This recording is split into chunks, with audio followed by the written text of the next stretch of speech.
Okay, everyone, we're ready to begin.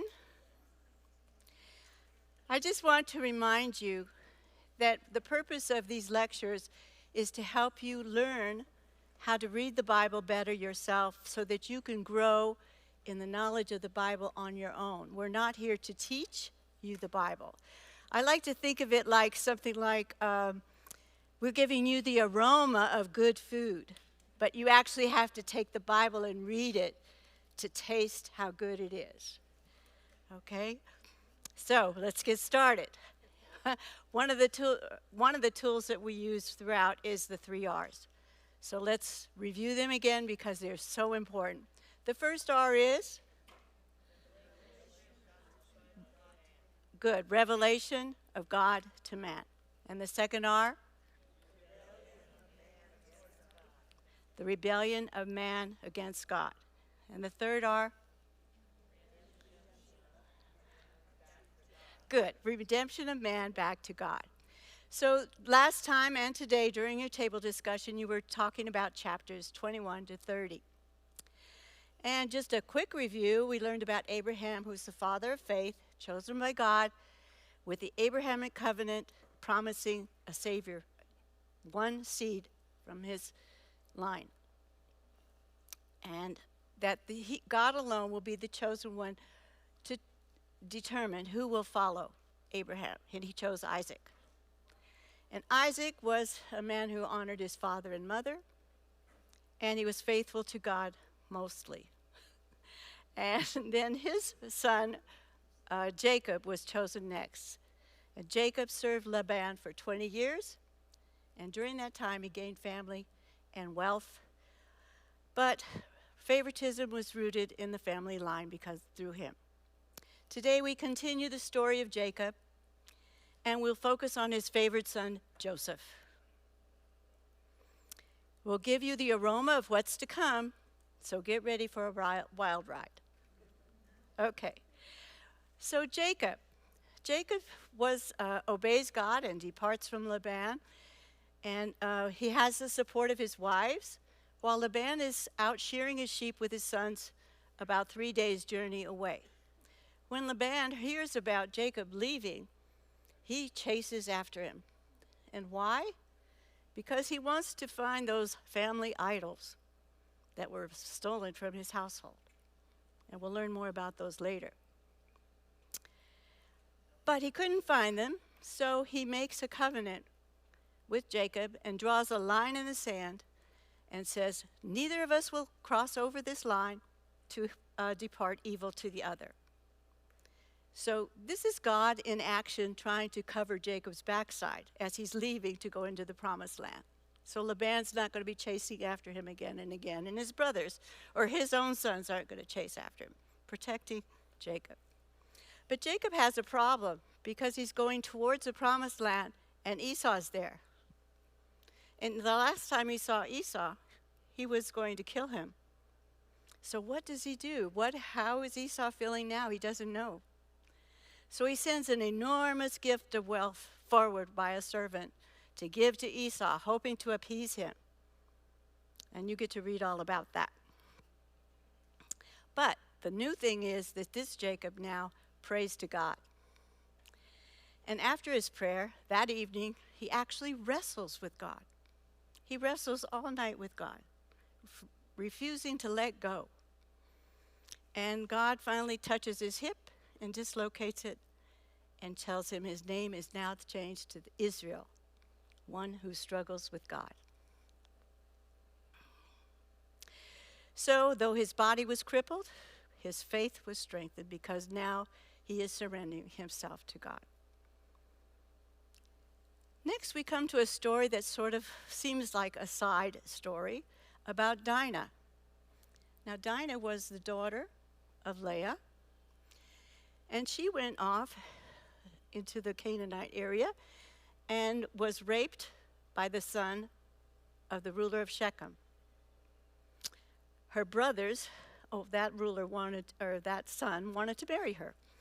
So the ruler comes to the family, and her brothers, Simeon and Levi, the second and third sons of Leah, so those were her true brothers, say they'll only agree to the marriage if all of the men in Shechem are circumcised. So they circumcise themselves, and Simeon and Levi slaughter them all. Yuck. So instead of making the family a blessing to the nations, the family now has become a curse. Then we have another story about Judah. Judah is the fourth son of Leah. And in chapter 38, it runs concurrent the same time, the first 20 years that Joseph is in Egypt. So what does he do? Well, he decides he doesn't want to stay with the family anymore, and he moves into the area of Canaan. He actually marries a Canaanite woman. And he has 3 sons by her. And according to the custom, he finds a wife for his eldest son. Her name is Tamar. Well, God thought that Judah's 2 first sons were wicked, and so he took their lives.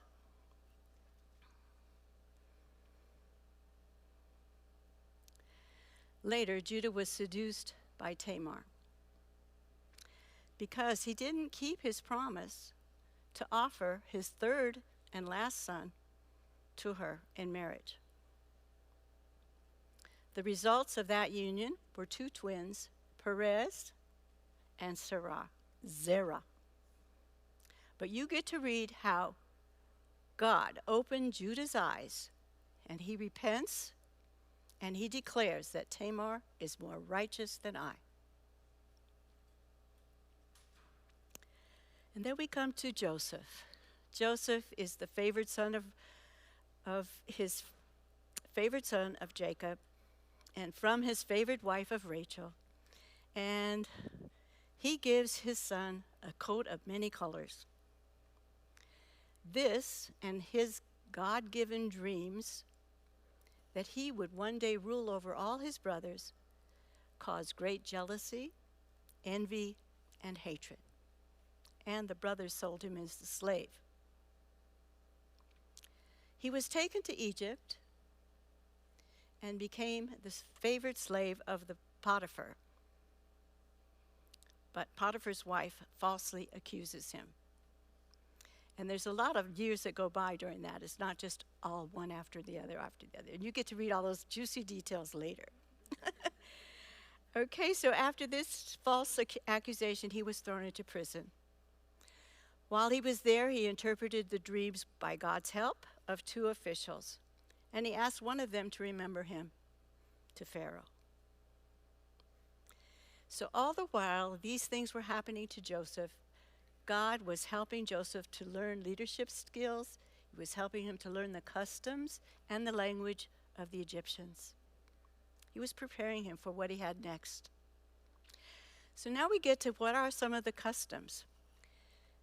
Well, one is the family idols. It sounds like a little small thing, but just because someone said they like pictures, I found pictures. All right, so these may not be the ones, but they're small in hand, and you could put them in your pocket, in your garments, whatever. But they were small things, and they were probably unique to each family.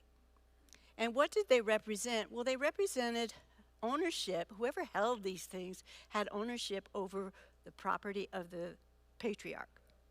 So that's why Laban was so anxious to get them back.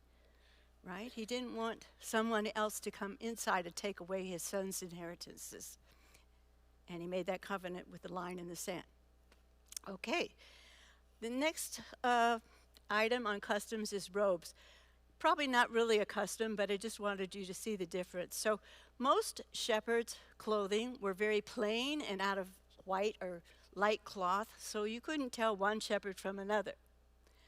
But in Jacob's case, because he was given the coat of many colors, we see that he would be recognizable from a great distance. So when the brothers are plotting, they see him far away, they're plotting to what they're going to do to him. So that was just a visual to help you get that feeling. Okay, the next one is Levirate marriage. Now, Levirate marriage is a custom at that time, which meant that the dead man's brother was obligated to marry the widowless, the childless widow, okay? And why? Because they wanted the family name and inheritance to carry on. So if she was childless, she had nothing then to carry on the name of the family. So the next brother was supposed to wed her, give her a son, and that son then would become her inheritance of the family lineage. Okay, well, we know that with Kate, in Tamar's case, her first husband was dead, the second husband was dead, and the third was never given to her. So what did she do? She took matters into her own hands and seduced Judah, right? So Judah had promised his third and last son to her when he became of age, but he didn't comply with that promise. So what are some of the themes that we see in these passages? God is sovereign, and sin has consequences.